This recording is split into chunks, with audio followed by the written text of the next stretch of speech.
భారత ప్రధానిగా మూడోసారి ప్రమాణ స్వీకారం చేసిన నరేంద్ర మోదీకి వైసీపీ అధినేత మాజీ సీఎం వైఎస్ జగన్ శుభాకాంక్షలు తెలిపారు. ఈ మేరకు ఆయన ట్వీట్ చేశారు. కేంద్ర మాజీ మంత్రి బీజేపీ నేత రాజీవ్ చంద్రశేఖర్ కీలక ప్రకటన చేశారు. తన 18 ఏళ్ల ప్రజాసేవ రాజకీయాల నుంచి విరమిస్తున్నట్టు వెల్లడించారు. రాజకీయాల నుంచి తప్పుకుంటున్నప్పటికీ పార్టీ కోసం పనిచేస్తూనే ఉంటానని ట్వీట్ చేశారు. 2024 లోక్సభ ఎన్నికల్లో కేరళలోని తిరువనంతపురం నియోజకవర్గం నుంచి పోటీ చేసిన రాజీవ్ చంద్రశేఖర్ కాంగ్రెస్ నుంచి అభ్యర్థి శశి థరూర్ చేతిలో ఓడిపోయారు. ఈ నెల 12న చంద్రబాబు ఏపీ సీఎం గా ప్రమాణ స్వీకారం చేయనున్నారు. అయితే ప్రమాణ స్వీకారానికి ముందే చంద్రబాబు యాక్షన్ ప్లాన్ ప్రారంభించారు. ప్రజా సంబంధిత అంశాలపై నిర్లక్ష్యం తగదని అధికారులకు చెప్పారు. ప్రమాణ స్వీకారం తర్వాత వరుస సమీక్షలు జరుగుతాయన్నారు. భారత ప్రధానిగా మూడోసారి ప్రమాణ స్వీకారం చేసిన మోదీకి మైక్రోసాఫ్ట్ సంస్థ సహ వ్యవస్థాపకుడు బిల్ గేట్స్ శుభాకాంక్షలు తెలిపారు. భారత్ లోనే కాదు ప్రపంచవ్యాప్తంగా ప్రజల జీవితాలను మెరుగ్గా తీర్చిదిద్దడం కోసం మన భాగస్వామ్యం కొనసాగుతుందని ఆశిస్తున్నట్లు చెప్పారు బిల్ గేట్స్.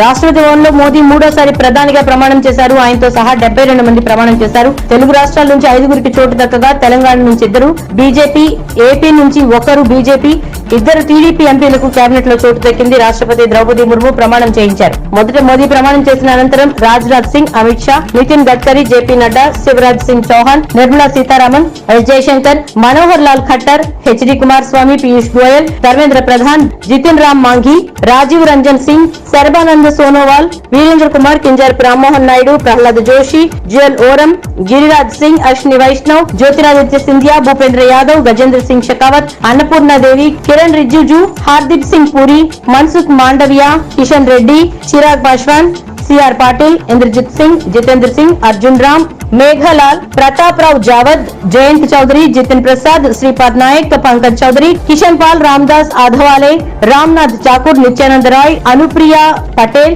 వి Somanna, doctor Pemmasani Chandrasekhar, SP Singh Baghel, Shobha Karandlaje, Kirtivardhan Singh, BL Verma, Shantanu Thakur, Suresh Gopi, doctor L Murugan, Ajay Tamta, Bandi Sanjay Kumar, Kamlesh Paswan, Bhagirath Choudhary, Satish Chandra Dubey, Sanjay Seth, Ravneet Singh, Durgadas Uikey, Raksha Nikhil Khadse, సుఖాంత్ మజందర్, Savitri Thakur, token Sahu, Raj Bhushan Chowdary, Bhupathiraju, Srinivasa Varma, Harsha Malhotra, Nimuben బంభానియా, Muralidhar Mohol, George Kurian, పవిత్ర మార్గరెటా ఉన్నారు. ఈ నెల 13న పాఠశాలను పునఃప్రారంభించాలని ఏపీ ప్రభుత్వం నిర్ణయించింది. అయితే 12నే పాఠశాలలు తిరిగి తెచ్చుకోవాల్సి ఉండగా ఆ రోజున సీఎం చంద్రబాబు ప్రమాణ స్వీకార కార్యక్రమం ఉంది. ప్రమాణ స్వీకారానికి హాజరయ్యేందుకు ఉపాధ్యాయ సంఘాలు విజ్ఞప్తి చేయడంతో ఏపీ ప్రభుత్వం వెసులుబాటు కల్పించింది. దాంతో తేదీని పొడిగిస్తూ పాఠశాల విద్యాశాఖ ఉత్తర్వులు జారీ చేసింది. నిర్మలా సీతారామన్ మరోసారి ప్రధాని మోదీ కేబినెట్ లో కేంద్ర మంత్రిగా ప్రమాణ స్వీకారం చేశారు. వరుసగా మూడోసారి కేంద్ర మంత్రిగానే కాకుండా ప్రస్తుతం మోడీ మంత్రివర్గంలో ఏకైక మహిళా మంత్రిగా ఆమె ఉన్నారు. మోదీ గత కేబినెట్ లో ఆమె కీలక ఆర్థిక మంత్రిత్వ శాఖను నిర్వహించారు.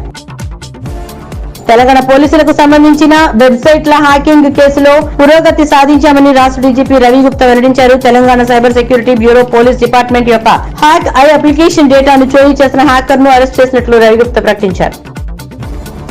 నైరుతి రుతుపవనాల ప్రభావంతో ఈ రోజు రాష్ట్రంలో పలుచోట్ల వర్షాలు కురిసే అవకాశం ఉందని ఏపీ వాతావరణ శాఖ తెలిపింది. అనంతపురం, శ్రీ సత్యసాయి, కడప, తిరుపతి, అల్లూరు, ఏలూరు, ప్రకాశం, పల్నాడు, నంద్యాల, కర్నూలు జిల్లాల అక్కడక్కడ తేలికపాటి నుంచి మోస్తరు వర్షాలు కురిసే అవకాశం ఉందని పేర్కొన్నారు.